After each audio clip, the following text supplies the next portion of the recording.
What up, though? My name is Bobby. And I'm Veronica. And we are the Browns. We'd like to welcome you to another episode of Breaking Bread with the Browns. And remember, if you haven't already, head over to Facebook and like our page, Breaking Bread with the Browns. And then head on over to YouTube and subscribe there. So tonight, we have a special topic for you. Bobby is laughing because this topic is very interesting. Interesting. It's interesting. We've heard this topic, or this topic of conversation come up before, just in relationships, marriages. But I was scrolling through YouTube, as so many of us do, and just watching. You do. You watch YouTube. Watching some YouTube, and there was like a talk show setting, and the topic of open marriages came up. So I'm not sure if you guys do this, but I love to go down in the comments of videos, even on Instagram, to just kind of get a pulse for what the people are saying, especially if the topic is controversial like open marriages. So after I watched the video, I told Bobby, man, I need for you to watch this video, kind of check out what they're saying, because based on the comments, a lot of times in society, we're not technically millennials, because we kind of I would be, I think. Bobby is not. We were just missing it. Bobby is already 40. I'm about to be 40. So, just when you think about marriage in today's time, and you think about the majority, and based on what happens in society, I would have expected to look at the comments in that video and see the majority of people saying that they were for open marriage. However, it was actually the exact opposite, which I was pleasantly surprised. But I didn't hear anybody kind of talk about it from the angle of what the people were saying in the comments. So I felt like, hey, they call us to keep it real, Browns. Keep it 100. Hey, we can tackle any topic. So I thought that this would be something excellent for us to discuss on Breaking Bread. So, if you don't know what an open marriage is... What is an open marriage? Yeah, basically that is a marriage in which you or your spouse agree to let the other spouse have outside relationships or relations with other people. I mean, I'm sure there are all types of different parameters that are, put in place, I guess people feel like, to safeguard their marriage or whatever. But basically, that's what an open marriage is. Why is it put in diameter if it's open? That's what I say, because I don't even Once I it's don't open, even want nobody looking at Bobby, but I know I can't help that, because he handsome. I want to look at you, baby, because you mine. But still, I couldn't even think of giving him permission to go out and be with somebody else. But I do say this, and I think this is the part here about relationships, but really with a marriage. Yeah. I think marriage is so serious to the point that I think today's time society don't understand the significance of it.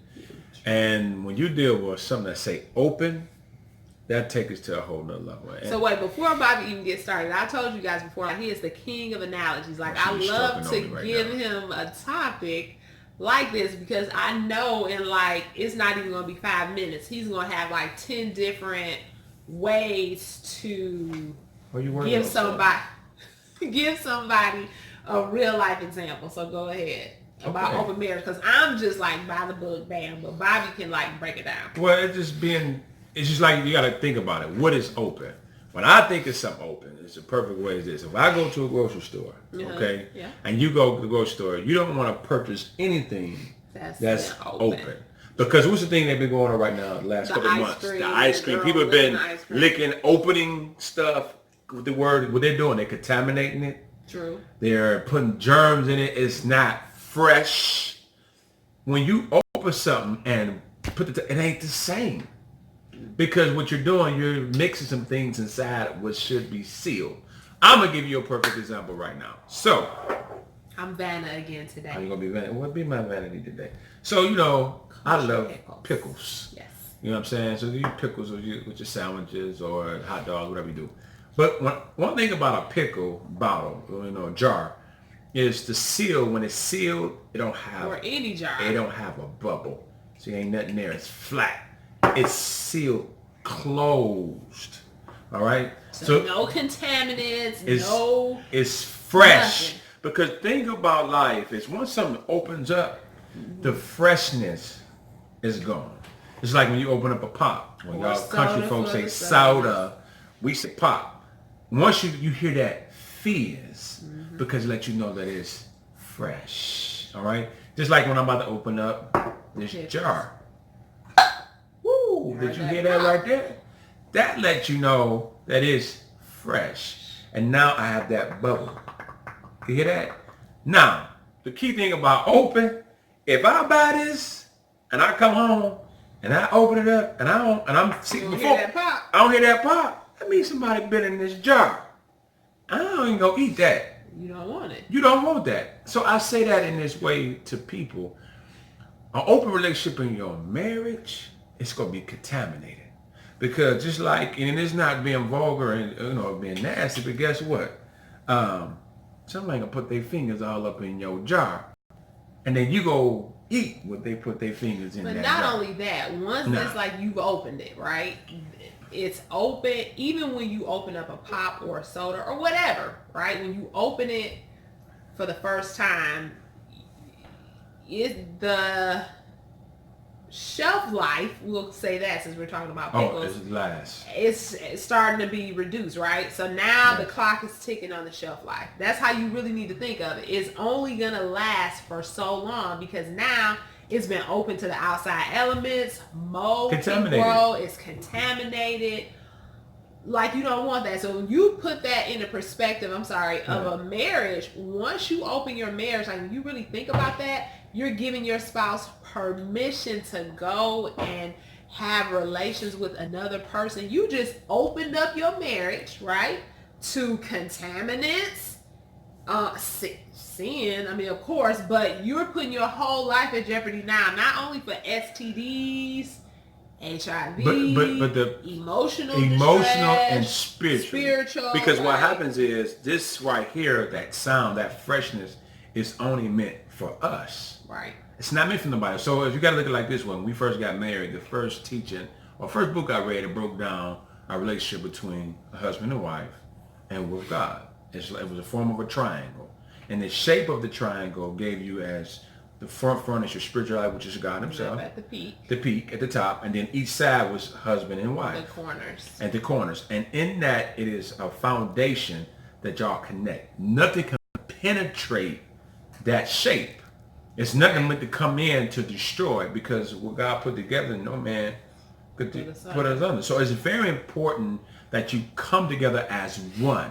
Now, once you open that triangle, now it's open for anything to come in and affect your life. So it's going to affect your marriage, spiritually, emotionally. And what happens is this, even though, the mindset is, all right, once you open and you taste, it would never be the same. Because sometimes we thinking, it's that first feeling. You heard it pop, you felt it, but you forever trying to get that feeling. Again. It's like, a piece of cake that you had for the first time. You forever trying to get that fresh taste that you have, or much anything else. But it's not going to happen. Because at the end of the day, it's truly meant between husband and wife. Now, I think what happens also, I don't want nobody else up in my jar. Okay? That's why I got married.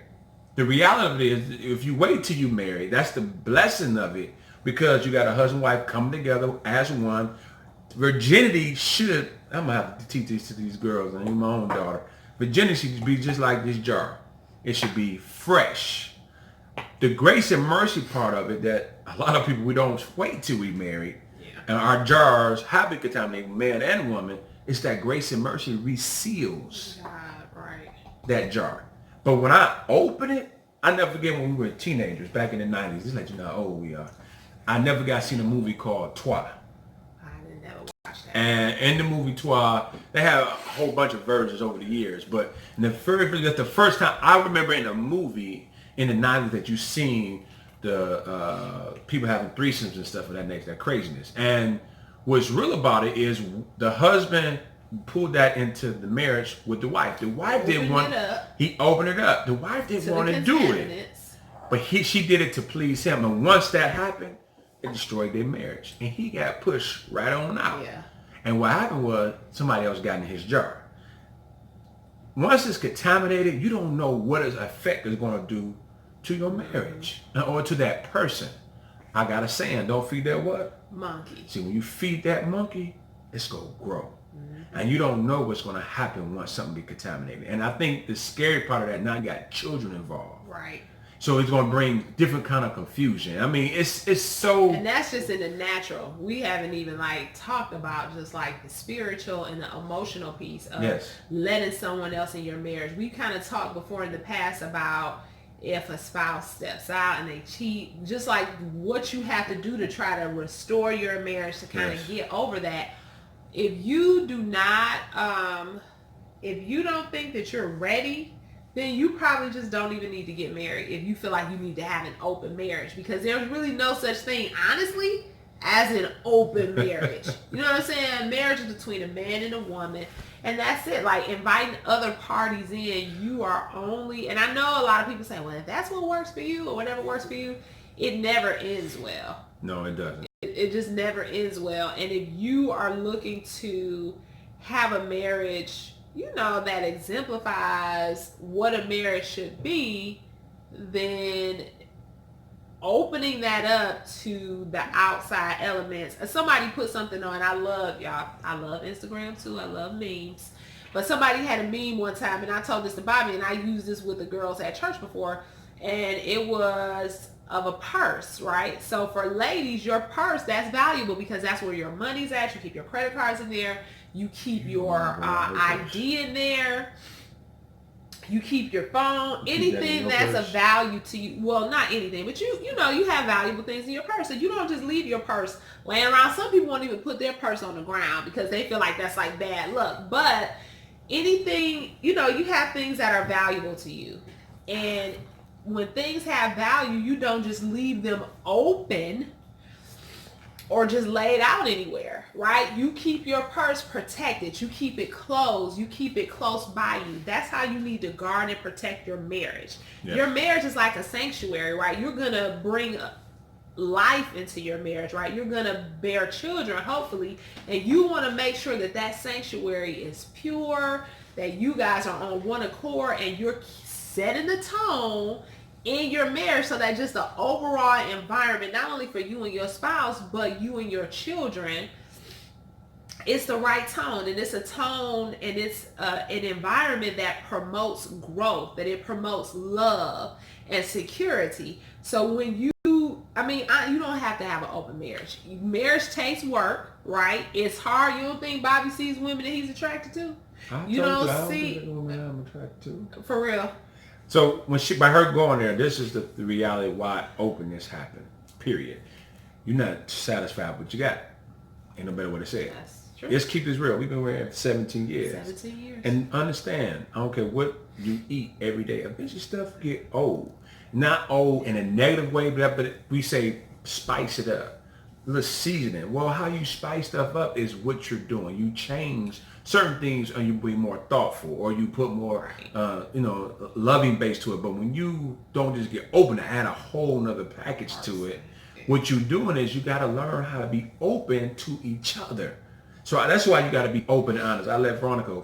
The Bible said marriage is honorable and the bed is undefiled. So there's a communication base that we must communicate what we like, what we enjoy, what we don't, what I want.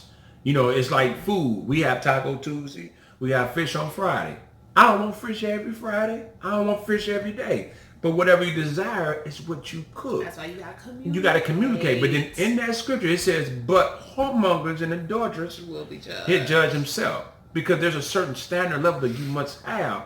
But at the end of the day, being honest with her is what's going to make a difference in openness, because your heart should be open to each other, but your heart got to be open to the Lord. It's important that we be open for him to let him into our hearts, to show me how to love her, and then we become one. That's the most important part. Because once you open in your heart to the Lord, your faith grows. Your levels of understanding grow. Your foundation and what you stand on get deeper, because you open from the inside unto him. That's the most important. And he will direct you. He'll equip you and show you how to love your spouse. Those desires or longings that you think you have, thinking that the grass is greener on the other side or it's getting boring. You don't think we get tired? Temptation. In 17 years. Right. That's going to come. Temptation. But with God in your life, he can give you that fulfillment, give you the direction and the strength and the stamina to know how to love. Certain stuff Bobby do. The stamina. That's what I'm talking about. Certain things Bobby does. Like, I don't even go with him. I'm like, you know what? God, this your son. I'm going to need you to deal with him. Because if I say something, or Lord, show me how to help him, or help me, Lord, you know what I'm saying? So that I can help him better. So I think that's perfect, babe. Just open, not being open to outside influences or opening up your relationship to other people, but open up your heart to the Lord so that he can lead you, guide you, and direct you. See, what's in the inside, work is on the outside. So we just wanted to be honest and transparent with y'all as breaking bread, keeping it 100. We're going to break bread again next Monday with a special treat, right? Yep. So I hope you guys enjoyed tonight's episode of Breaking Bread with the Browns, where we discuss open marriages. Again, like Bobby said, the main thing is keeping your heart open to the Lord. So if you guys have any questions or, anything you want to reach out to us about, don't forget, you can always hit us up at questions@breakingbreadwiththebrowns.com. So don't forget to like us on Facebook, subscribe on YouTube. And again, thanks for checking in on tonight. Check back in next Monday night at 8 o'clock. Thank you for breaking bread. Break bread.